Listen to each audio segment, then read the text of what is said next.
Hi, so today I want to do a little bit of a different video. I've already done my hair and makeup, so I'll just come on here and talk with you. But I was thinking about mindset and how your mindset matters. This morning I was doing my journaling practice and I have been working on fear of being seen and heard. So I know that the inner child work that I've been doing to sort of clear those blocks for me has made a significant difference. But I also thought about today, like, where in my mindset am I preventing growth in that particular area? So, for example,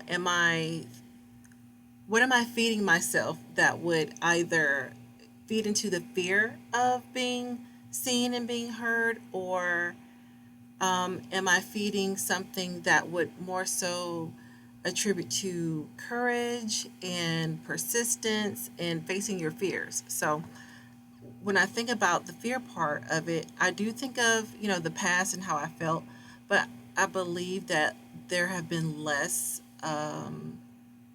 thoughts of the intention of being courageous, the intention of feeling relief that I was able to conquer a fear, and fear of rather than being judged, but perhaps inspiring someone through my YouTube videos. So I wanted to write down some affirmations that will help me with that. And so far, I wrote down, I am safe online. I am safe online. And when I write the affirmations, I tend to say them at least 5 times to myself in order to sort of bring it to my consciousness and my subconsciousness. So, me being safe online is one of them, and I inspire people when I go online. So there's that, the feeling, imagining the feeling of going online and you help someone. You go online, or me, I go online and I talk about my life coaching and feminine energy practices that helps someone out there. So I do want more of that experience. So I inspire people when I go online. And so a little bit more about mindset. It's so important that we are conscious and intentional as to what we put in our minds. We could feed into negativity sometimes based on how we're feeding ourselves mentally and emotionally, whether it's Instagram or YouTube or maybe reality TV shows. If they are things that are not what we desire in our life, then think about, that's what you're feeding yourself. So if you eat something that's unhealthy, or you overindulge in foods that are unhealthy, you're going to have a negative result. So if you watch television shows or you peruse social media on platforms that aren't necessarily meant to uplift you, or certain topics that are not uplifting to your position, to your situation right now, then you're feeding yourself negativity. So you're going down a negative spiral. So I mentioned that because I was discussing a book that helped me in my past. It's called The Upward Spiral. I was calling it The Downward Spiral. It's not. It's The Upward Spiral. And at the time that I read the book, I was going through a lot of depression, and I was really just trying to fight my way out of it tooth and nail. And I ran across that book. There were several books that I was reading at the time, but when I came across that one, it really struck me because it spoke to the pattern of behavior that you have when you are depressed or are being negative. And I believe that I really just wanted to understand why I couldn't stop. Once the negative thoughts started, why could I not stop? Why could I not turn around and feel better? And so, in reading the book, it's still in my mind, how it talks about one thought leads to the next, one thought leads to the next, one thought leads to the next. And so, visually, I think about it like a DNA helix, how it kind of just swirls and goes down and down and down and down. And that's how my thoughts were. So it talked about, rather than say, you had 10 minutes of negative thoughts or depressing thoughts, things that, upset you, things that put you in a bad state of mind, things that make you think negatively about a group of people or a person that hurt you, rather than continuing to ruminate on those thoughts and then bring another thought, and then this person did this, and then he did that, and he did that. That's a spiral. It's a train of thought. You would rather, once you realize you're going down that path, you stop. You actually stop and you think of a positive thought. And that was, at first it was like, oh my God, but how do I stop myself? That is how you stop yourself. You actually, you become intentional in your thoughts. I want to mention too that sometimes individuals, including myself, did not believe that they could control their thoughts. I didn't think I could control it. I didn't think there was anything that I could do to stop the depression once it started. I was very deep into it. And I was on, I think I was on medication at the time, but it did not help me to feel better. I do believe that it numbed some of the pain, but you have to go to the root. And what is the root? Our thoughts. What we think, what we believe, and what we feed ourselves. And so I remember at the time, because it was related to a previous marriage, I stopped watching, um, um, what do you call them, movies that were pertaining to love, because it would put me in a negative state, as if love does not exist. Um, I stopped listening to love songs because I would just get pissed off. I would be upset. It fed into the feeling that I did not want to have. I knew that being that deep into depression and being triggered by these things was not healthful to me. It was not going to help me come out of that state. At least I had the wherewithal to realize that. So I did not watch. I don't know why I can't think of the word love stories, but they're movies. I don't know. I can't think of the term. I'm sure if you remember the term, put the name here in the comments. I don't know why. I do that sometimes, but those are two things that I stopped doing. So I wasn't focusing on the lost love, so to speak, that I was experiencing, and I didn't focus on things that were men bashing, because it would feed into the depression, the hurt, the anger, the resentment, and I had already experienced it, so I did not need to add on to it. It's just fueling the fire. So that was something that I learned while going through the book and really being intentional about my habits.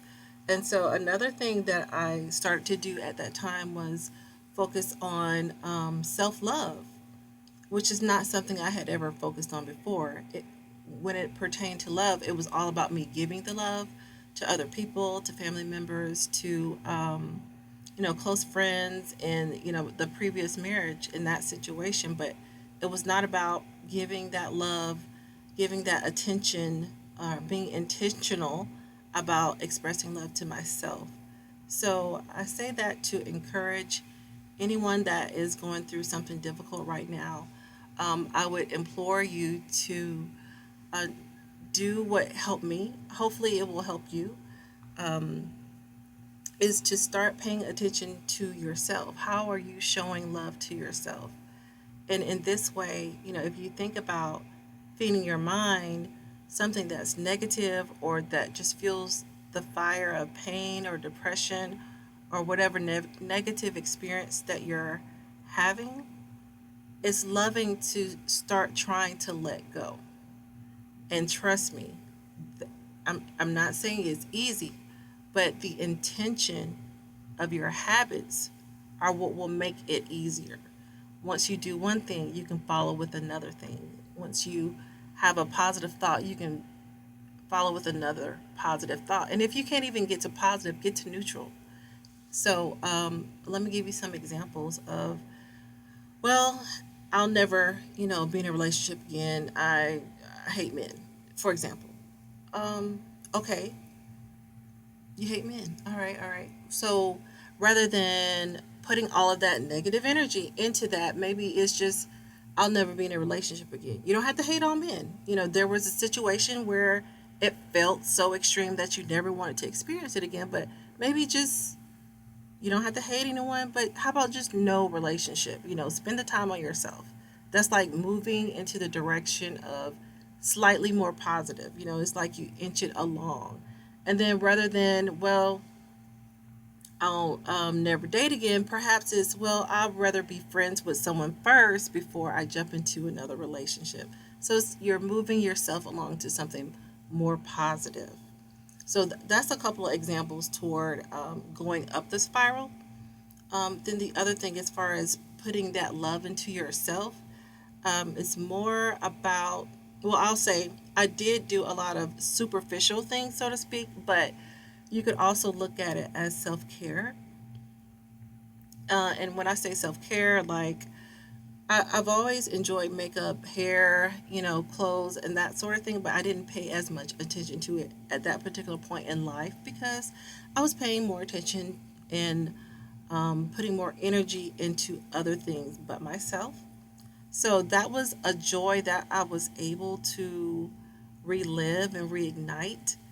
Little by little, like this was the era where we didn't even have eyebrows. Now everybody puts on eyebrows, but back then, it was more about just a nice foundation and a lipstick, and then, a little mascara, and then, all the hair fads came through, and, different clothes and things like that. So it was something that built upon itself, but it was really enjoyable to me. It was because there was, I mean, a negative amount of time, as in less than zero amount of time that I spent on those things. It brought me a lot of joy. So that was one thing that I did as far as self care. And then I started going for massages on a weekly basis. I had the time available, I had the income available to do it.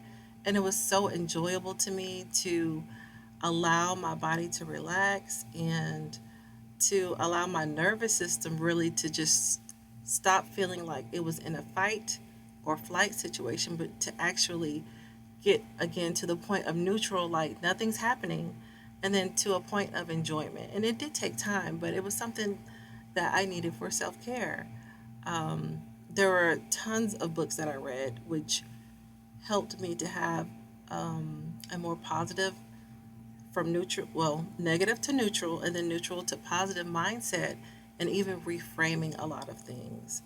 I wish I knew then what I know now about triggers and how they impact your mind, and how a lot of times we have a narrative going on, or I call it a narrative, where we think certain things are happening, but they're not facts. They're just a story that we're telling in reference to a person, a situation, or an interaction with someone, or something like that. So there was so much self um, introspection that I needed to do at that time. But you don't know what you don't know. But this video is intended to encourage you to keep moving forward when it seems like we're in a negative situation that we're not going to get out of.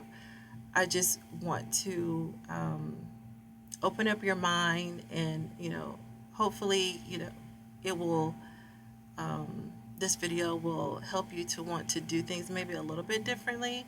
Not to say things happen overnight, but just to help you find the peace that will calm you, that will allow you to see that things won't always be this way. That feeding your mind with good things and the things that you desire are more beneficial than certain things that pull you into a negative state. I hope this video inspires you, elevates your mood, and makes you want to You'll see things and reframe a little bit differently, a little at a time. But I do want to recommend that book, The Upward Spiral. If that book helps you, please let me know. Leave a comment if it impacts you in any way, or if any of my suggestions are helpful to you. Please let me know that as well. I do offer life coaching, mentoring, consultations, so my information will be down below. But more importantly, I hope that this video helps you to reframe your mindset to live the life of your dreams. And because I love helping women, I created a digital course called Perfectly Imperfect, a 7-day transformation to radiance. It's designed to help you up level up your mindset so that you can live the life of your dreams. It has a lot of inner work prompts, journaling, information from me in overcoming perfection, and trust me, you'll love it. The link and the description are below. Hope to see you there.